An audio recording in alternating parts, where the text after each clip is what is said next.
आप देख रहे हैं राजनीति। बिहार दिवस के इस अवसर पर मैं सभी बिहार वासियों को बधाई देता हूं और उनका भी मैं अभिनंदन करता हूं कि बिहार इतना गौरवशाली है, इसका इतना बड़ा इतिहास है, कितने लोगों को यहाँ ज्ञान की प्राप्ति हुई है।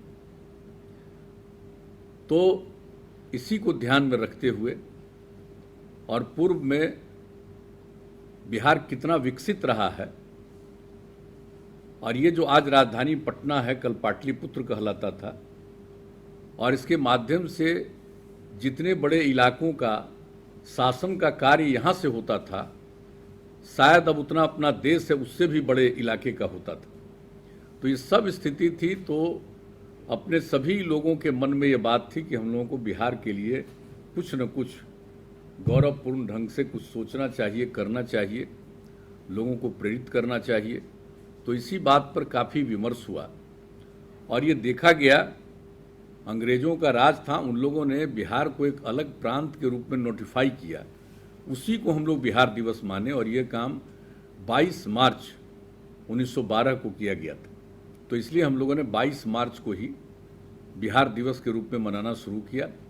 और जब 100 साल का समय आया 2012, चूँकि 1912 में ये नोटिफाइड हुआ था 22 मार्च को, तो उस दिन क्या भव्य कार्यक्रम हुआ, कितनी चीज़ों का निर्णय हुआ। आज जो राज्य गीत, और इसके बारे में हमारे उप मुख्यमंत्री जी ठीक कह रहे हैं, ये पहले से ही डिसाइडेड है कि जो हमारा राज्य गीत है इसको हम खास कार्यक्रमों में रखें।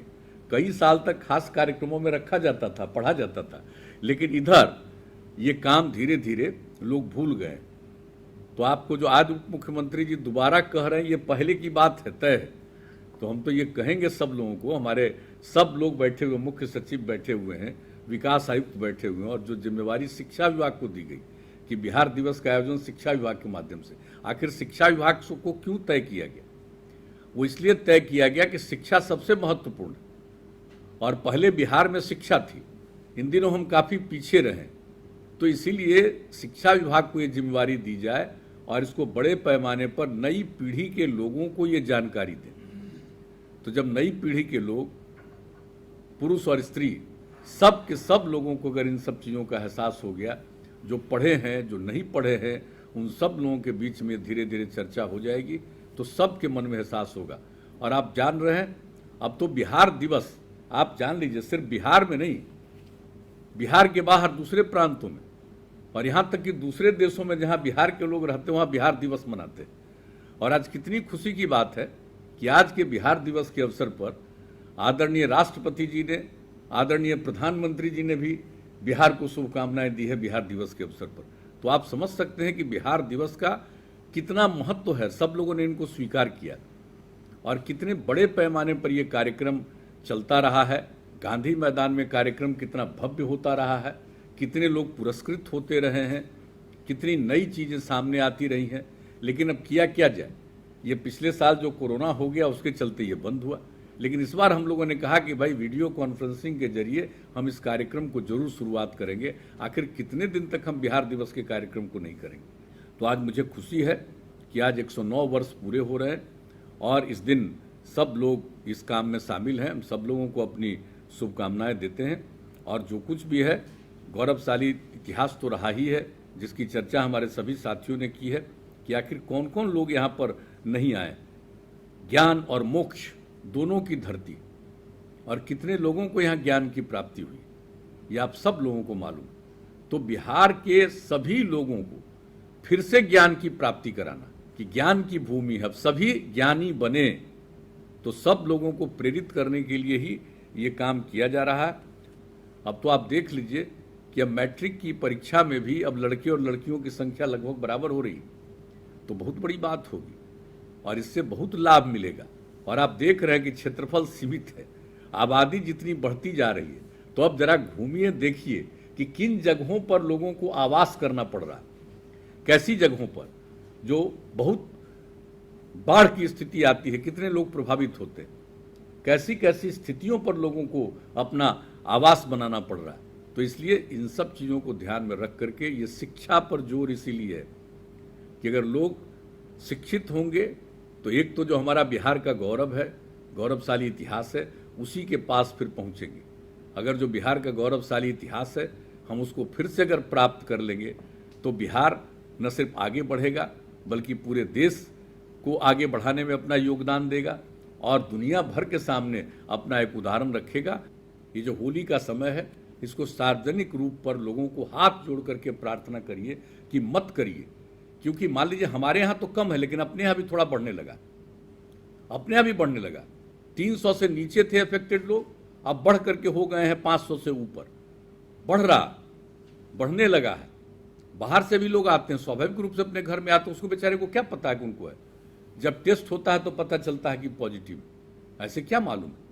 लेकिन अगर बहुत बड़े स्तर पर नहीं करेंगे, सार्वजनिक लोग पर नहीं जुटेंगे तो बचेंगे। और देख लीजिए 8 राज्यों का क्या हाल हो रहा, कितना बढ़ रहा। महाराष्ट्र की क्या स्थिति हो गई है, जरा इस बात को जानिए। शायद जितना पहले नहीं हुआ था उतना अब हो गया है। हमारे यहाँ तो बहुत कम है, हम लोगों ने बहुत नियंत्रित किया है और जितना अफेक्टेड लोग भी कम हैं, मृत्यु होने वालों की संख्या भी कम हुई है, लेकिन मृत्यु तो हुई है लोगों की। अफेक्टेड तो हुए, प्रभावित तो हुए, लेकिन हम लोगों को तो लोगों को सचेत करना है, सजग करना है। इसलिए आज के इस अवसर पर हमने एक दिन तो पूरी मीटिंग कर दी है, इसमें और लोग भी, हम सब लोगों से आग्रह करेंगे कि सजग और सचेत रहिए। दूसरे कई देशों में बढ़ने लगा, अपने देश के कई राज्यों में बढ़ने लगा, हमारे यहाँ भी थोड़ा थोड़ा बढ़ने लगा। तो हम लोगों को सचेत रहना है और सचेत रह करके इन सब चीज़ों पर जरूर एकदम बिल्कुल काम कीजिए संक्रमण की स्थिति में। तो ये हमारा आप सब लोगों से आग्रह है। और एक चीज़ तो हम सब से कहेंगे कि जब हम लोग बिहार दिवस मना रहे हैं और सब लोगों ने बापू की चर्चा की, कितना कुछ बिहार में हुआ, आज़ादी की लड़ाई जो हुई है, लोग बिहार का नहीं प्रचार करता है बाहर। जो 1917 में बापू आए और चंपारण में गए और उस समय जो कुछ भी चंपारण में हुआ, और आप देख लीजिए उसी के बाद देश के दूसरे हिस्सों में हुआ और 30 साल के अंदर देश आज़ाद हुआ। तो जो बिहार में जो कुछ भी किया गया है ये सब किया गया है। तो हम लोग तो बापू की सब चीज़ों को मानते हैं, महिलाओं की सब चीज़ों को मानते हैं। बापू की इच्छा थी कि नशाबंदी हो, शराबबंदी हो, महिलाओं की इच्छा थी, हम लोगों ने किया है। अब सबसे हम प्रार्थना करेंगे, सब लोग शामिल हैं, नजर रखिए, लोग इधर उधर करे, लोगों के बीच में सारी बात को रखिएगा तो और कम से कम लोग होंगे। वैसे तो सबको मालूम है कुछ न कुछ तो गड़बड़ करेगा, ये तो आदमी का स्वभाव होता है। ज़्यादातर लोग ठीक होते हैं लेकिन कुछ लोग तो गड़बड़ करने वाले होते हैं। तो आप कुछ भी करिएगा, कुछ न कुछ लोग गड़बड़ करेंगे। क्राइम को रोकने के लिए चाहे जितना कानून बनाइए तब भी तो क्राइम करने वाले लोग होते हैं। तो शराबबंदी का काम कर दिया और इतना सब कुछ किया जा रहा, तब भी कुछ लोग करेगा, घटपच करेगा। तो वैसी स्थिति में सबके बीच में जागृति लाते रहना बहुत जरूरी है। तो आज के इस बिहार दिवस के अवसर पर तो आप लोगों ने तय किया जल जीवन हरियाली अभियान के लिए, ये बहुत खुशी की बात है, पर्यावरण के संरक्षण के लिए। और आप समझ रहे हैं, अभी हमारे उप मुख्यमंत्री जी ने भी बताया, और पूरे दुनिया में जल के संरक्षण के लिए जो एक अंतर्राष्ट्रीय दिवस के रूप में हो रहा, तो आप जरा सोच लीजिए, एक अंतर्राष्ट्रीय दिवस आज के रूप में मनाया जा रहा है, किस चीज के लिए? जल के संरक्षण के लिए। और हम लोग बिहार दिवस के अवसर पर क्या कर रहे हैं? जल जीवन हरियाली अभियान को लोगों तक पहुंचाने के लिए और जल के संरक्षण के लिए हम लोग यहाँ काम कर रहे हैं। इसलिए हम नई पीढ़ी के सब लोगों को चाहते हैं कि बापू के जीवन के बारे में लोग जानें। तो जब उनके जीवन के बारे में जानेंगे तो यही उनके लिए बेहतरीन संदेश होगा। और मुझको तो पूरा भरोसा है कि अगर बापू के विचार से लोग सहमत होगा, नई पीढ़ी के लोग अगर 10 से 15% भी सहमत होंगे तो ये राज्य कितना आगे बढ़ेगा।